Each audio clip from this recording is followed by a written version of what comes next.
কখনো কখনো সকালটা আমাদের ডাক দেয়, ঘর ছেড়ে রাস্তা নেমে পড়তে। আজ এমনই এক সকালে ভোরের আলো ছোঁয়ার আগেই বাইক স্টার্ট দিলাম চট্টগ্রাম বিশ্ববিদ্যালয়ের 0 পয়েন্ট থেকে। গন্তব্য হালদা নদীর শান্ত রিভার ভিউ।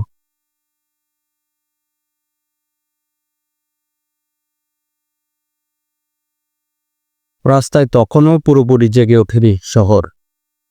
বাতাসে ভোরের একটা কুয়াশা মাখা ঘ্রাণ, চারপাশের পাখির ডাক আর দূর থেকে ভেসে আসা আজানের শব্দ, সব মিলিয়ে এক মায়াময় পরিবেশ। আমি এগিয়ে চলছি বাইকে, পেছনে পেলে আসছি চেনা পথ, চেনা জীবন।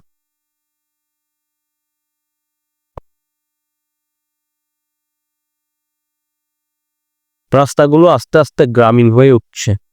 এখানে নেই শহরের কোলাহল, নেই ইঞ্জিনের ভেপু, শুধু প্রকৃতি আর আমি। বাঁশঝাড়ের ফাঁক দিয়ে সকালটা উড়িয়ে দিচ্ছে, যেন বলে উঠছে চলো আরো কিছু দূর।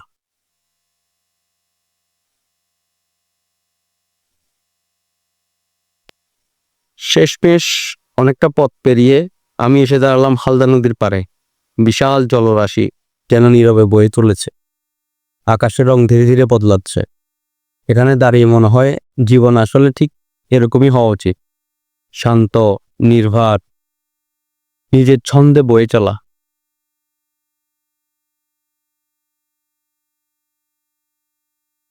ভোরের এই ছোট্ট ভ্রমণটা মনে করিয়ে দিল প্রতিদিন একটু করে থামতে হয়, নিঃশ্বাস নিতে হয়। ধন্যবাদ এই সফরটায় আমার সাথে থাকার জন্য। ভিডিও ভালো লাগলে একটা লাইক দিয়ে জানান, আর এমন আরো ভ্রমণের গল্প শুনতে চাইলে চ্যানেলে সাবস্ক্রাইব করতে ভুলবেন না। দেখা হবে পরের ট্রিপে। আল্লাহ হাফেজ।